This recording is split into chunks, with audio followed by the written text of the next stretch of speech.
বিধায়ক তথা মন্ত্রীর নামে কটূক্তি করায় পঞ্চায়েত সমিতির সভাপতির পদত্যাগের দাবি জানালেন মেমারি 2 নম্বর ব্লক সভাপতি সহ তৃণমূলের নেতা কর্মীরা। প্রথমত আমি বলি, মন্ত্রী সিদ্দিকুল্লাহ চৌধুরী আমাদের টিকিট দিয়েছে আমাকে, সেই টিকিটে আমি জয়লাভ করে ওই চেয়ারে বসেছি, ওনাকে সম্মান করি। তার থেকেও আমাদের দলনেত্রী হচ্ছে মমতা বন্দ্যোপাধ্যায়, অভিষেক বন্দ্যোপাধ্যায়, ওনার নেতৃত্বেই আমরা চলি। প্রথমত আমি নিজের সাক্ষী, আমার কাছে যে প্রমাণটা আছে, উনি যদি প্রয়োজন মনে করে উনি আমার কাছে দেখবেন। কথায় বলে না, ঠাকুর ঘরে কেড়ে আমি তো কলা খাইনি, উনি সেই কলা খাওয়ার গল্পটা করছে। আমি ঠিক জায়গায় প্রমাণ সহকারে আমার ডকুমেন্টস আমি পাঠিয়ে দেবো। তথ্যর মধ্যে এমন কিছু আছে, ওই যে উনি বলছেন না, আমি কথায় কথায় মিটিং হলে উনি বলে যে আমি কারো কাছে কিছু নিয়েছি, আমি কারো বাড়ি একটু ছানা খাই, কারো বাড়ি এক কাপ জল খাই, একটু চা খাই। কিন্তু বড় প্রমাণ হচ্ছে আমি পঞ্চায়েত সমিতির সভাপতি হিসাবে আমি নিজে প্রমাণ আছে। সেই তথ্য আমি দলকেই জানাবো, অলরেডি আমার জানানোও আছে।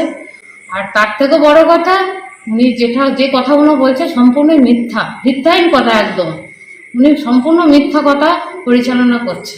আমার পঞ্চায়েত সমিতির সভাপতি হিসেবে বসা থেকে আমার উপরে প্রথম থেকেই ডিস্টার্ব, উনি প্রথম থেকে ডিস্টার্ব করেছে। আমি সভাপতি হিসেবে আমাকে সেই কাজটা করতে দেয় না। কিছু মানুষ আছে তাদের ঘরে পরিচালনা করছে উনি, আমাকে শান্তভাবে উনি কাজ করতে দেয় না।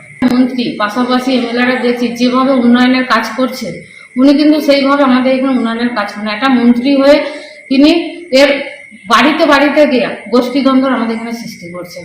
আমার বিরুদ্ধে কে আছে, আরেকজনের বিরুদ্ধে কে আছে, তাদের সঙ্গে গিয়ে বাড়িতে গুপ্তভাবে মিটিং করছে। পুরো এখানে একটা গোষ্ঠীদ্বন্দ্ব উনি সৃষ্টি করেছে।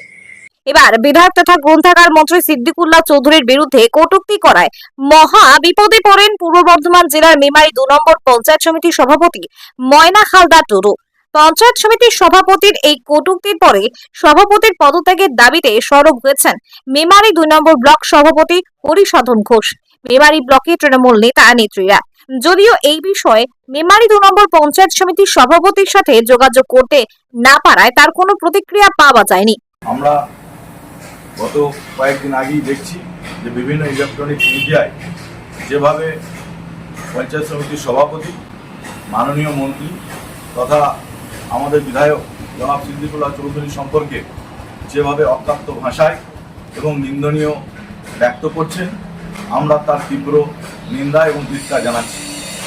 এবং আমরা এটা দাবি রাখছি, যদি তেনার কাছে কোনো বাস্তব কোনো ফুটেজ থাকে তাহলে সেটা সংবাদ মাধ্যমের সামনে প্রেস করুন।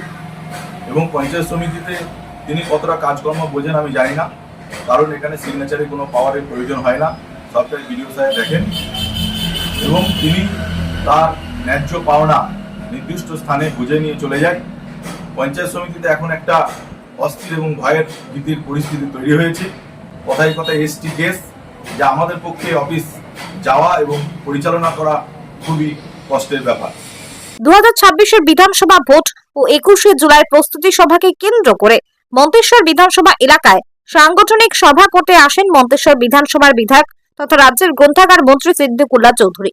সিদ্দিকুল্লাহ চৌধুরীর আশাকে কেন্দ্র করে ব্যাপক শোরগোল পড়ে পূর্ব বর্ধমানের মন্তেশ্বরে। মন্ত্রীকে দেখিয়ে কালো পতাকা ও গো ব্যাক স্লোগান দিতে থাকেন তৃণমূলের নেতা নেত্রীরা। যদিও এই বিষয়ে মন্তেশ্বর বিধানসভার তৃণমূল নেতা আহমেদ শেখের দিকেই আঙুল তুলেছেন বিধায়ক তথা মন্ত্রী সিদ্দিকুল্লাহ চৌধুরী। এরপরই মন্ত্রী সিদ্দিকুল্লাহ চৌধুরীর বিরুদ্ধে একাধিক অভিযোগ করেন মেমারি 2 নম্বর পঞ্চায়েত সমিতির সভাপতি ময়না হালদার টুডু। পঞ্চায়েত সমিতির সভাপতির কটূক্তির পরে নড়েচড়ে বসেন মেমারি 2 নম্বর ব্লক সভাপতি সহ তৃণমূল নেতা নেত্রীরা। পঞ্চায়েত সমিতির সভাপতির পদত্যাগের দাবি জানিয়েছেন তারা। বর্ধমান থেকে সঞ্জিত করে রিপোর্ট, বিপি নিউজ পূর্ব বর্ধমান। এই যে অস্থিরতার পরিবেশ, আমরা চাইছি সুস্থ জায়গায় আসার। উনি যেভাবে আক্রমণাত্মক হচ্ছে এটা না হওয়াই ভালো। তাই আমরা সকলেই চাই আমরা সুস্থভাবে আমরা পঞ্চায়েত সমিতিতে এবং পঞ্চায়েত সমিতিতে যেতে এবং পরিচালনাটা করতে। সঞ্জিত দাস।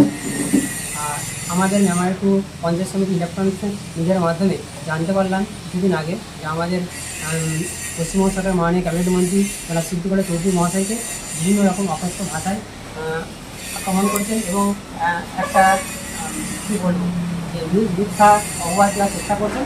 এই বিষয়ে আমার তীব্র নিন্দা জানাচ্ছি এবং ওনার কথা আমরা সমর্থন